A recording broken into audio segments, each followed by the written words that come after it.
Episode ஸ்டார்ட்டிங்ல வழக்கம் போலவே அந்த நரேட்டர் பார்க்ல விளையாடிட்டு இருக்கிற பசங்களுக்கு ஒரு கதை சொல்ல வர்றாரு. இந்த கதையோட பேரு டொமானரிக்கும். இப்ப ஹைஸ்கூல்ல சேர்ந்த ஒரு பொண்ணு தான் கேக்கோ. அவளோட வீட்டுக்கு போயிட்டு இருக்கிற அந்த சமயத்துல சில சின்ன பசங்க ரவுண்டா உட்காந்து எதையோ கீழே பார்த்துட்டு இருக்காங்க. கேக்கோவும் அந்த பசங்க கிட்ட நீங்க என்னடா பார்த்துட்டு இருக்கீங்கன்னு சொல்லி கேட்க, அந்த பசங்களும் நாங்க டொமானரிக்குனோட விளையாடிட்டு இருக்கோம் அப்படி சொல்லி சொல்ல, கேட்கவும் அங்க இருக்கிற நிழல் தான் டொமானோ ரிக்குனான்னு சொல்லி கேட்க, அந்த பசங்களும் டொமானோ ரிக்கு உங்களோட விளையாடணும்னு சொல்லி ஆசைப்படுறான். நீங்க அவனோட விளையாட வரீங்களான்னு சொல்லி கேட்க, கேட்கவும் ஆனா நான் என் வீட்டுக்கு போய் ஹோம்வொர்க் பண்ணணும் அப்படி சொல்லி சொல்ல, அந்த பசங்களும் அப்ப அத முடிச்சிட்டு வந்து விளையாட வரீங்களான்னு சொல்லி கேட்க, கேட்கவும் சரி நான் ஃபுல்லா முடிச்சிட்டு வந்து விளையாடுறேன். நான் சத்தியம் பண்றேன்னு சொல்லிட்டு அந்த இடத்த விட்டு கிளம்புறா. வீட்டுக்கு வந்து கேக்கோ அந்த பசங்கள திரும்ப பார்க்க, அந்த இடத்துல இப்ப அந்த பசங்க இல்ல. கேய்கோவும் இந்த பசங்களும் எதுக்கு ரொம்ப வித்தியாசமா நடந்துக்கிறாங்கன்னு சொல்லி யோசிக்கிறா.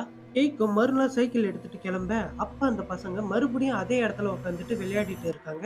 அந்த பசங்களும் கேய்கோவ பார்த்துட்டு, "நீங்க விளையாட வரீங்களா? நேத்து நீங்க சத்தியம் பண்ணீங்க" அப்படி சொல்லி கேட்க, கேய்கோவும் இப்ப என்னால முடியாதுன்னு சொல்றா.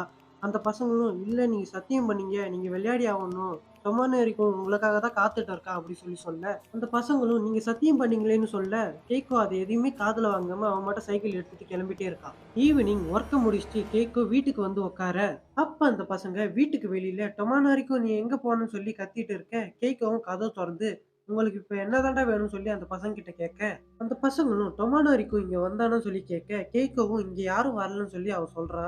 அப்ப ஒரு பையன் டொமானோரிக்கும் அங்க இருக்கான்னு சொல்லி இருந்து டொமானோரிக்கும் இப்பதான் சந்தோஷமா இருக்கான்.